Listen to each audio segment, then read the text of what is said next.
So welcome to week 1 of the PMC Orange League Season 2. I am Frawls 14, your coach of the Melbourne Metagross. Today I'm really hyped to bring you PMC. I'm very excited to be in this league. It's a really good league, probably the best league I've been in the couple of years I've been doing this. So for those of you who haven't seen my draft analysis, my team consists of Infernape, Blastoise, Nidoking, Vaporeon, Frawls, Mega Sizzle, Rotom-Mow, Honchkrow, Alolan Sandslash, Tornadus Eye, and Haunter. Our opponent for today is the Winnipeg Blue Blastoise, and that is point blank. So his team consists of Mamoswine, Mega Gardevoir, Entei, Shaman, Raikou, Tentacruel, Registeel, Haxorus, Pangoro, Armadillo, and Gorgeous. So he has a really nice core in Mamo, Mega Gardevoir, and Haxorus, very offensive core. Then he's got Entei, Shaman, and Tentacruel, pretty bulky Pokemon. So his team's pretty good.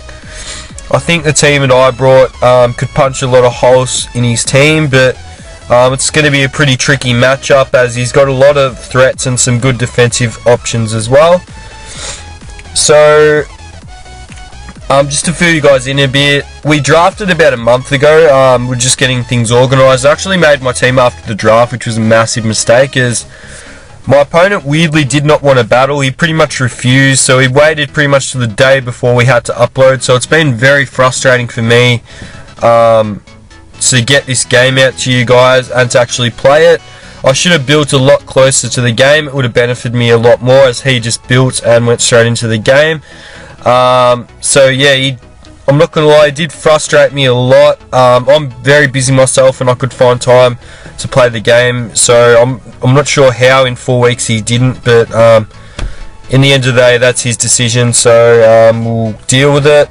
So we'll get into the team builder quickly. So we bought a Choice Banded Infernape, so remember that all these levels are level 50, so I'm not really used to them in the speed tier, so sorry if I make some mistakes. So pretty much he has very limited switch-ins to Infernape. His best switch-ins probably Tentacruel, so I thought this was really good Pokemon. And then we got a Choice Banded U-turn for whatever he wants to switch into. We got Blaze as well, so a very powerful Flare Blitz if he is able to damage me. So we got speed, we got our Jolly, we got up our speed, and that was to outspeed, if I can remember, because sorry, I built this team literally 4 weeks ago. I'm pretty sure it was to outspeed Mega Guard, so we had enough speed to outspeed that, and Tentacruel, as they're both base 328, so I'll switch my Discord off. So that was why. So not a lot of switching into a Flare Blitz or close combat, so I thought this was probably my most dangerous mon this week. Our next Pokemon is Latios with the Grandium Z. So we put Earthquake on it as it can hit Raikou, Tentacruel pretty hard. And then with the Grandium Z we should be able to pick up a KO on either of those two if they are in range. We've got Roost so we can get some health. We've got Shadow Ball to hit the Mega Gardevoir. And then just dropping Dracos if we need to. For the IVs, or EVs, whatever you want to call them, we've got a lot of special attacks so we can hit hard. We've got a little bit in special defense so we can hopefully live a hit from Mega Gardevoir, or some of his other special threats like Raikou's Shadow Ball. And then again, we've got enough speed to outspeed what we need to. If I can remember, again, it was to outspeed, I think. He doesn't have a very fast team. His fastest mon is Raikou, which we can't outspeed anyway. So, as you can see, most of my mons will be to outspeed the base 100s. So the next mon is Alola Sandslash. So some of you might be looking at like, what the hell? This is a crap mon. You're probably not wrong, but this has the potential to decimate his team. If you look at his team. We got an Iron Head to hit Mamoswine and Mega Gardevoir. We got Earthquake to hit Entei. We got Icicle Crash for Shaman. We got Earthquake for Raikou. We got Earthquake for Tentacruel. Earthquake for Registeel. Icicle Crash for Haxorus. And I'm not really expecting him to bring any of these mons. So I know obviously it's Scarf, so he can switch into Staff and resist, but if I play this mon right, I feel that I can do a lot of damage. And Adamant Scarf, so it's hitting really hard, and then it's enough at speed to outspeed Raikou as well.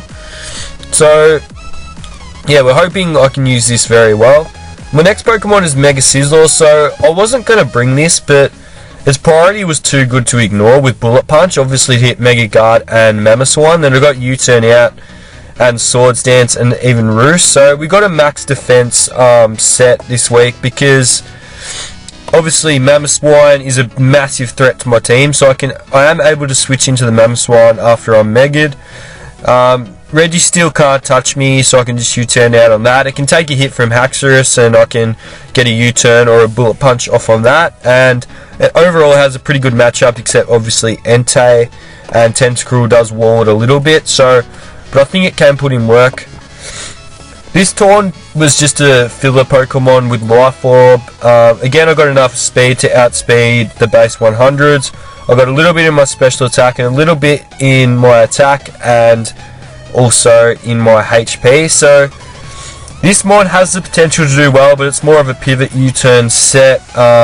They can get into my other mons, and maybe a mon to sack if I need to down the track. So this Nidoking is pretty much, it's a bulky Nidoking, so I can get my Stealth Rocks up, as it does. It's very handy for his team, because he has massive threats to kind of whittle them down every time they come in. We've got Earthquake, Poison Jab, Superpower. It's most of the coverage that we need to hit everything hard.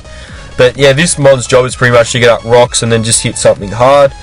As I said, we've got a little bit in HP, a little bit in attack, and the rest in Spadef. So if I could remember correctly, that was so I could take a hit from stuff like Tentacruel, then hit it with an Earthquake, stuff like Raikou. Even though they are still doing Mega Gardevoir, obviously has psychic coverage, but I am able to deliver hit and hit all those hard with obviously Poison Jab, Earthquake. So that's my team. I don't have a very good matchup in this match, so it's going to be tough, but yeah, hopefully we've built the right team to get the job done in round 1. So we'll get into the battle now. So here is the battle. So what we can see is he bought obviously Mamoswine, which we were expecting. Haxorus I was kind of 50-50 on.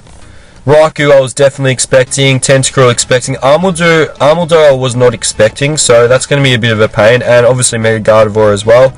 And we bought Infernape, Latios, Alolan Sandslash, Mega Scizor, Torn, and Nidoking. So he has got a very good matchup, just looking at the team. So we're going to have to do our best to kind of stop that. So we'll get into the game, we'll pause when needed. He leads off with the Tentacruel, I lead off with the Scizor, so obviously that's not a very favourable matchup. I can't really do much. Bullet Punch will only do about 20, U-turn about the same. So I just have to switch out in here, as I know he's probably going to go for a Scald or a Hidden Power Fire. So the Latios is able to take that quite well. He goes into his Mega Guard, so I dropped a Draco, so when you look at it, Mega Gardevoir was probably always coming in, so that was a very bad play on my behalf. And even Draco was probably gonna do 50%, 40%, probably 50 to the Tentacruel with my investment. So that probably wasn't a good play. So I go into my Mega Scizor, and because I'm not Mega Evolved, it does do over half, which is really bad, as Mega Scizor is one of my massive threats in this game. So I go for a Bullet Punch. Again here, I just want to straight up say I played absolutely horrible this game, so sorry to everyone watching, it is quite embarrassing, but yeah, we'll keep going anyway. So here I probably could have, he's not going to sack his Mega Gardevoir so early, so I could have just U-turned out on that. So again, he gets pretty much a free attack on my Latios.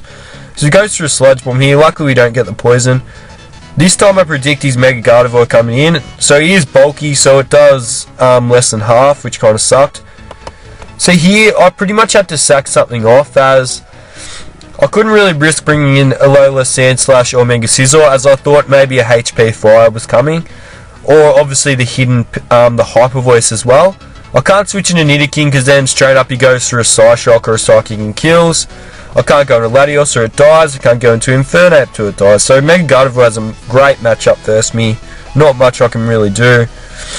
So we have to sack that off. But now we go into a Mega Scizor. I know he's not going to sack, so I predict a switch. So I go for a U-turn.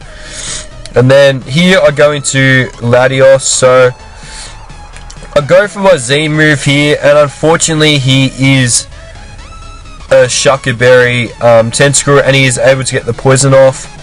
So here he switches out into his Armaldo, which obviously I go for a Draco here, as I thought it was a good chance to kill, but obviously he did have good investment in, so he does knock off my Latios and is dead. Here I get up Rocks.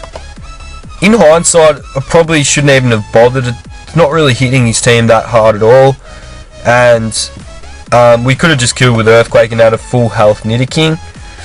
Luckily he's not carrying Aqua Jet. I was a bit afraid, but I couldn't really switch into anything at this stage, so that was good to take that out. So here he goes into his Raikou, and obviously at this range, even with my max special defense, he is able to take me out with a Shadow Ball, which sucked. And he is Balloon, so we have to go for a close combat here. And as we know, we are banded, so it is a KO. He does not know that. He's probably expecting to live this, so we live an extra sensory, and we go for the close combat. So at this stage, we're not really looking that great. We got 3 Mons. He's got a Mamo, a Haxorus, and a Gardevoir. And I'm thinking this is probably Scarfed.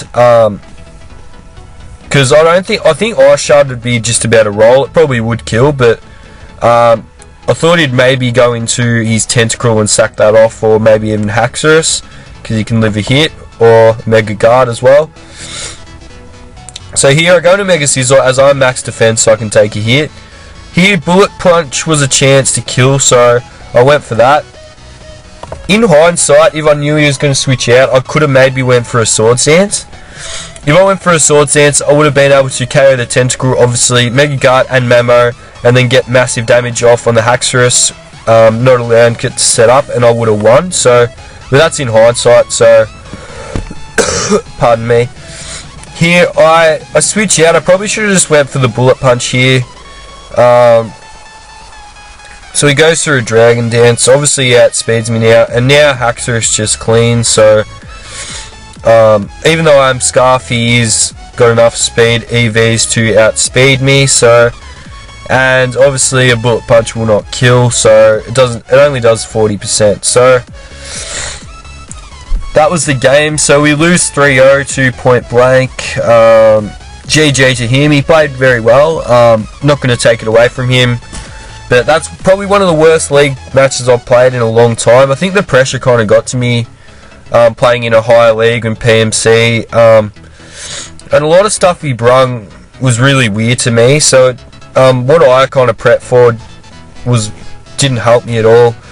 Torn was pretty much only for the Gardevoir, as all these other Mons kind of just took it on really well. So again, in hindsight, I wouldn't have bought the Torn. Obviously my Alolan Sandslash, the set that I thought would put in a lot of work, did nothing, so that was a failure. Nidoking was a failure. Latios did a fair amount of work, and if it wasn't for a berry, it would have picked up another kill and done pretty well. Mega Scizor did a lot to kind of threaten his team. Yeah, but unfortunately, yeah, we just didn't play very well. Again, Infernape was a massive threat, and I didn't play very well with it. I let it get weakened by the Raikou. And yeah, but in saying that, I didn't have a good matchup, so we did alright to take it down to a 3-0, but I'm never going to be happy with a 3-0 loss to anyone, let alone someone that I expected to beat. So yeah, I feel as though because I prepped a couple of weeks ago, that was my downfall. And yeah, I kind of probably underestimated him a little bit. Oh, not really. I thought it was going to be a really good battle. So yeah, it's just really frustrating in the end. I feel this was a very winnable game, and it kind of sets me back straight away. But we are really determined to do well in this league, so we are going to really fight hard. Week 2, we're up against Roshan, and he beat Narth week 1, so he's a very good opponent. And he's got a very bulky kind of stallish team, so it's going to be really hard to break. But I've got a lot of good offense in my squad, so yeah, fingers crossed we can pull out a win and get back to 1-1. I'm really confident in my own ability, so sorry guys, I'm coughing. I'm really sick at the moment. That's why this video was quite short. But yeah, I'm very confident in this team. It's very different to what I normally use, so it's going to take some time to get used to, but when we do, I feel as though we could do quite well. So yeah, thanks guys for listening. Hope you enjoyed. Leave a comment if there's anything you want to say. Really enjoy kind of interaction with people on YouTube through comments and stuff. So yeah, thanks guys for listening, as I said, and have a good day, and I will see you for week 2. And I've got a lot of other matches coming up this week, so I will see you a lot, hopefully. Catch ya.